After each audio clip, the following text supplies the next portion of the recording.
গর্ভের বাচ্চার ওজন বৃদ্ধির জন্য কি করতে হবে তা জেনে নিন।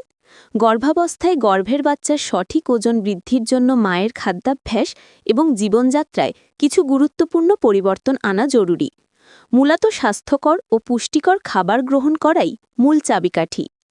এখানে কিছু বিষয় বলা হলো যা করলে গর্ভের বাচ্চার ওজন বৃদ্ধি পেতে পারে। ১. পর্যাপ্ত প্রোটিনযুক্ত খাবার।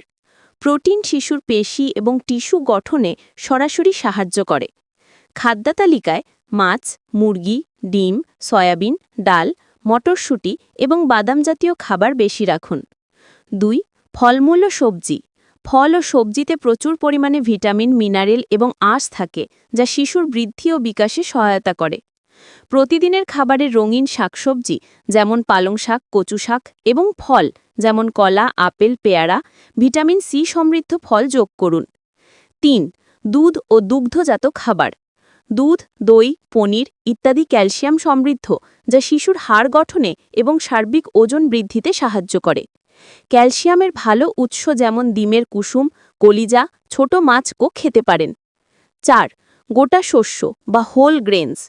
ব্রাউন চাল, রুটি, ওটমিল ইত্যাদি গোটা শস্য থেকে পর্যাপ্ত আঁশ ও ভিটামিন বি পাওয়া যায়, যা শিশুর ওজন বাড়াতে সাহায্য করে। ৫. স্বাস্থ্যকর ফ্যাট এবং omega-3 fatty acid. Omega-3 fatty acid শিশুর মস্তিষ্ক এবং সার্বিক উন্নতিতে খুবই গুরুত্বপূর্ণ। তেলযুক্ত মাছ, চিয়া বীজ, আখরোট ইত্যাদির মতো বীজজাতীয় খাবার খাদ্যতালিকায় রাখুন। ৬. আয়রন এবং ফলিক অ্যাসিড। গর্ভাবস্থায় রক্তস্বল্পতা শিশুর ওজন বৃদ্ধিতে বাধা দিতে পারে, তাই আয়রন এবং ফলিক অ্যাসিডযুক্ত খাবার যেমন পালং শাক, পাঁচমিশালি ডাল এবং পরিমিত পরিমাণে কলিজা খান। মনে রাখবেন, আপনার চিকিৎসক এই উপাদানগুলোর জন্য সাপ্লিমেন্ট দিতে পারেন, অর্থাৎ শরীরে পুষ্টির ঘাটতি মেটাতে অতিরিক্ত ট্যাবলেট বা পাউডার দিতে পারেন। ৭. বারবার অল্প পরিমাণে খাবার।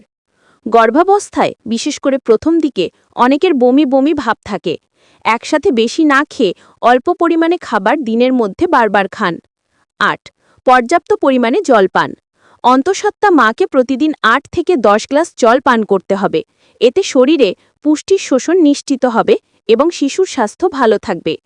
৯. নিয়মিত ডাক্তারের পরামর্শ। যে কোনো পরিবর্তন বা খাবার যোগ করার আগে আপনার ডাক্তার বা একজন পুষ্টিবিদের পরামর্শ নেওয়া সবচেয়ে জরুরি। তারা আপনার ও আপনার বাচ্চার অবস্থা অনুযায়ী সঠিক খাদ্য তালিকা দিতে পারবেন।